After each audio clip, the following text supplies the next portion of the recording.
Hello friends, जैसा कि आपको पता है कि हमारी इंडियन हिस्ट्री की सीरीज चल रही है। और देखिए, इस हिस्ट्री की सीरीज में अपन कहाँ पहुंच चुके हैं। अपन पहुंच चुके हैं वैदिक सभ्यता पर। ठीक है, वैदिक सभ्यता में अपन कुछ डिस्कशन पहले भी कर चुके हैं। आज चलो उसको आगे बढ़ाते हैं और देखते हैं। देखिए, ऋग्वेद की अगर बात करें ना, क्योंकि देखो वैदिक सभ्यता क्या है कि जो वेद है ना हमारे कितने होते हैं, 4 होते हैं। ठीक है, जो 4 वेद है ना, उनमें जो कुछ भी लिखा हुआ है वो ही वैदिक सभ्यता के अंतर्गत मतलब ज्यादातर माना जाता है ना। बाकी मुख्य स्रोत कौन सा है, वेद ही है। तो चलो देखते हैं। ऋग्वेद की अगर बात करें ना, तो ऋग्वेद में कुछ नदियां मतलब कुछ नदियों का उल्लेख किया गया, जिसकी मैं चर्चा पहले भी कर चुका हूं। एक नदी नाम का सूक्त है, उसमें टोटल 21 नदियों का उल्लेख मिलता है ना। उनमें से जो प्रमुख नदियां ना, उनको हम वर्तमान में कुछ और नाम से जानते हैं, ऋग्वेद में कुछ और नाम दिया है। तो अक्सर क्वेश्चन पूछ लेता है, तो चलो उन्हें देख लेते हैं कौन कौन सी हैं। देखो, सबसे पहले अस्किनी। अस्किनी की बात करें तो हम इसे किस नाम से जानते हैं, हम इसे चिनाब नाम से जानते हैं। किस नाम से? चिनाब नाम से। ठीक है, अब चिनाब क्या है? तो देखो, जम्मू कश्मीर में एक जगह है, एक जगह है जहां से 2 सरिताएं छोटी छोटी हैं, चंद्रभागा मिलकर वहां ये दोनों जब मिलती हैं तो वहां से ये बनती है। और बात करें बिपाशा। देखो, बिपाशा ये ब्यास नदी है। क्या है? ब्यास नदी। ठीक है, कौन सी नदी है? ब्यास नदी है। ब्यास नदी जाकर सतलज से मिलती है। ब्यास कुंड नामक एक जगह से निकलती है, ब्यास नदी जाकर सतलज से मिलती है। और इन दोनों सतलज और ब्यास के संगम पर ही हरि के बैराज है, यहीं से इंदिरा गांधी नहर निकाली गई है। फिर उसके बाद बात करें तो रावी। रावी परुषणी नाम दिया गया है इसका। क्या नाम दिया गया है? परुषणी। ठीक है, अपन इसे किस नाम से जानते हैं? रावी नाम से जानते हैं। रोहतांग दर्रा से निकलती है। और आगे चर्चा करें तो बितस्ता, जिसे हम किस नाम से जानते हैं? झेलम। ठीक है, एक झील है जम्मू कश्मीर में, जैसे शेषनाग या बैरीनाग कहते हैं, वहां से निकलती है। ठीक है, क्या नाम है? बितस्ता यानी कि झेलम। ठीक है, बितस्ता यानी कि झेलम। इसकी एक सहायक नदी भी है, याद रख सको तो रख लेना। हालांकि मैंने ज्योग्राफी में सारी नदियां पढ़ाई हैं, चाहो तो देख सकते हो। उसकी एक सहायक नदी है, जैसे किशन गंगा कहते हैं, और उसी किशन गंगा को पाकिस्तान में नीलम कहते हैं। चलो हटाओ। फिर उसके बाद आगे चर्चा करें तो कुंभा। ठीक है, कहीं कहीं नाम कोभा और कहीं कहीं कुंभा, तो यहाँ मैंने कुंभा लिख दिया है। तो कुंभा अपन किस नाम से जानते हैं? इसे काबुल। ये किसकी सहायक नदी है? तो ध्यान रखना, सिंधु की सहायक नदी। क्रुमु। क्रुमु यानी कुर्रम। ठीक है, क्या नाम है? कुर्रम। ये भी उसी की सहायक नदी, सिंधु की। फिर उसके बाद बात करें गोमल। गोमल मतलब वर्तमान में अपन इसे किस नाम से जानते हैं? गोमती नाम से जानते हैं। ठीक है, किस नाम से जानते हैं? गोमती। और सदानीरा गंडक। ठीक है, सदानीरा गंडक जो कि गंगा की सहायक नदी है। ठीक है, कौन सी? गंगा की सहायक नदी है गंडक। फिर आगे बात करें सतुद्री, तो सतलज है। ये कौन सी है? सतलज। अब ये तिब्बत से निकलती है, एक झील है राक्षस ताल करके तिब्बत में, और वहां लोंगचेन खवाब के नाम से भारत में प्रवेश करती है। और सिपकी लदर्रा के बाद इसका नाम क्या हो जाता है? सतलज हो जाता है। दृश्यवंती, इसे घग्गर कहते हैं। ठीक है, तो ये बेसिक सी चीजें हैं, याद हो गई होंगी, और नहीं भी हो गई होंगी तो एक बार पढ़ लोगे, हो जाएंगी। चलो और आगे देखते हैं। तो सुनो, वैदिक साहित्य को श्रुति कहा जाता है। ये शब्द ध्यान रखना। श्रुति का अर्थ क्या होता है? श्रुति का अर्थ होता है सुना हुआ है। क्या होता है? सुना हुआ। चलो, भारतीय साहित्य में सर्वाधिक मतलब भारत में जितना भी जो साहित्य है ना, साहित्य मतलब लिखा हुआ, उसमें जो सबसे प्राचीन है वो माना जाता है क्या? वेद। अब वेद कितने होते हैं? वेदों की संख्या होती है 4। कितनी है? 4। अब 4 वेद कौन कौन से पता ही होगा। ऋग्वेद हो गया, ठीक है, मैं नाम भी लिखे, ऋग्वेद, यजुर्वेद, सामवेद और अथर्ववेद। तो इसमें ध्यान रखने की योग्य बात यह है कि देखो, हमने वैदिक सभ्यता को 2 भागों में बांटा था, है ना। वैदिक सभ्यता को 2 भागों में बांटा था। पहली हो गई थी ऋग्वैदिक और दूसरी हो गई थी उत्तर वैदिक।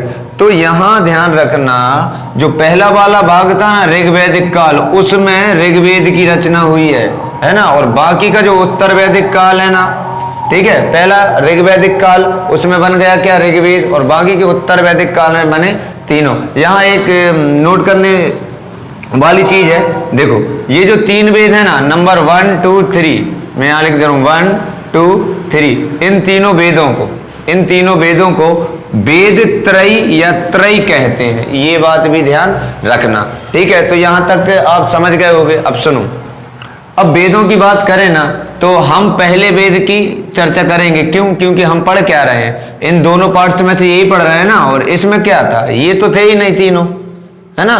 तो हम इसके बारे में चर्चा करेंगे। अब चलो रेडी हो जाओ, अब बात कर रहे हैं ऋग्वेद के बारे में और अच्छा डीप एनालिसिस करेंगे। ठीक है, आप लो इसका स्क्रीनशॉट। तो चलिए आगे चर्चा करते हैं ऋग्वेद के बारे में। देखिए ऋग्वेद, ठीक है, क्या है ऋग्वेद। अगर हम ऋग्वेद की बात करें तो ध्यान रखना ऋग्वेद में मंडल कितने हैं, टोटल 10 मंडल। ठीक है, टोटल कितने हैं 10 मंडल। में सारे के सारे 10 मंडल लिखवाऊंगा और किस में कितने मंत्र वगैरह हैं और कौन सा कब जोड़ा गया और किससे संबंधित है, मैं इसकी चर्चा आगे करूंगा। ठीक है, तो ध्यान रखना इसमें कितने मंडल हैं, 10 मंडल हैं और कितने सूक्त हैं, 10-28 सूक्त हैं, मतलब 1028 क्या है सूक्त है। और ध्यान रखना 10,552 इसमें ऋचाएं हैं। ठीक है, क्या है 10,552 ऋचाएं हैं। और आगे चलो तो देखते हैं इसके मुख्यतः 3 पार्ट हैं। कितने, 3 पार्ट हैं।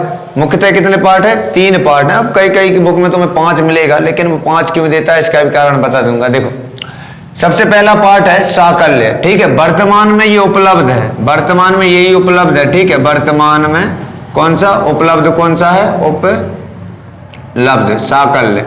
ठीक है, उपलब्ध है ना, साकल्य वर्तमान में उपलब्ध है। दूसरा हो जाएगा बालखिल्य और तीसरा हो जाएगा भास्कर। देखो सबसे पहले साकल्य की बात करें तो इसमें मंत्रों की संख्या कितनी है, तो देख लो 1017 है ना। फिर उसके बाद इसमें हो जाएगी 11 और इसमें हो जाएगी 56। और आगे देखो इसमें अक्सर कंफ्यूजन रहता है, यहाँ नोट करना और देखना कि जो पतंजलि है ना, पतंजलि जानते होगे जो जिन्होंने महाभाष्य नाम का ग्रंथ लिखा है, उन्होंने कहा है कि ऋग्वेद में टोटल 21 पार्ट है। कितने बता दिए पतंजलि ने, टोटल 21 पार्ट है। और एक ग्रंथ मिलता है जिसका नाम है चक्रव्यूह। चक्रव्यूह नामक एक कृति है, उसमें कहा गया कि ऋग्वेद के कितने पार्ट हैं, 5। ठीक है, तो कई बार कई बुकों में 5 भी दे रखा है, तो ध्यान रखना मुख्य रूप से कितने हैं, 3 हैं। चक्रव्यूह ग्रंथ के अनुसार हो जाएंगे 5, पतंजलि के अनुसार टोटल कितने हो जाएंगे 21। और आगे चर्चा करें तो सुनो, भारोपीय भाषाओं का सबसे प्राचीनतम ग्रंथ। अब इसे 2 टुकड़ों में बांट लो, भारत प्लस यूरोप हो जाएगा। ठीक है, भारत प्लस यूरोप मतलब भारत और यूरोप की भाषाओं का सबसे प्राचीन ग्रंथ कौन सा माना जाता है, ऋग्वेद माना जाता है। ठीक है, इसका पाठ करने वाला होत्र कहलाता है। ठीक है, अब प्रत्येक जो वेद है ना उसके अलग अलग है, जैसे उद्गाता वगैरह है, अर्धवारिहु, तो उनकी चर्चा अपन आगे करेंगे। ठीक है, तो ऋग्वेद को पाठ करने वाला क्या कहलाता है, ध्यान रखना होत्र कहलाता है। और सुनो, प्रत्येक वेद, कोई सा वेद हो, अपन ने 4 वेद देख चुके हैं, कोई सा वेद हो, प्रत्येक वेद के 4 भाग होते हैं।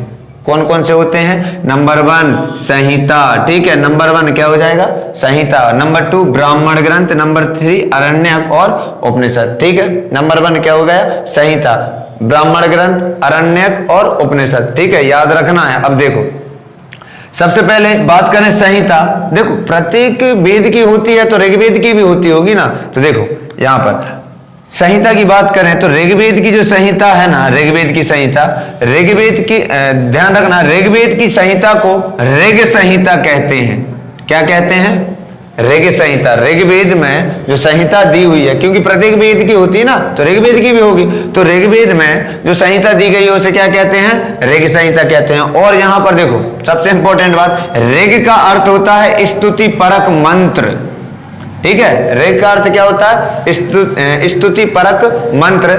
और ध्यान रखना संहिता का अर्थ होता है संकलन। संहिता का अर्थ क्या होता है, संकलन। तो इसका अर्थ क्या हो गया, स्तुति परक मंत्रों का संकलन ही क्या कहलाता है, ऋग संहिता कहलाता, मतलब ऋग्वेद के अंतर्गत। ठीक है, जो देवताओं वगैरह की स्तुति करते थे, उनका आवाहन वगैरह करते थे, तब इनका प्रयोग ही करते थे। और आगे चलो तो दूसरे नंबर आ जाए, दूसरे नंबर की बात करें तो पहला संहिता हो गया।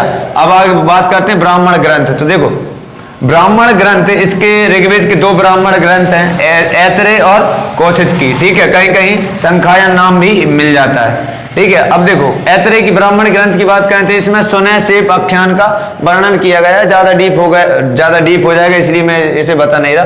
और आगे चर्चा करें तो सुनो, कुछ याद नहीं करना, बस इन्हीं नामों में, इन्हीं दोनों नामों में क्या करना है, ये नाम जोड़ते जाना। जैसे अरण्यक की बात करें कि ऋग्वेद के अरण्यक कौन से हैं, तो ऐतरेय लिखो, ऐतरेय। ब्राह्मण की जगह लिख देना अरण्यक, तो क्या हो जाएगा बताओ, किसका अरण्यक हो जाएगा, तो ऋग्वेद का हो जाएगा। और दूसरा नंबर कौशिक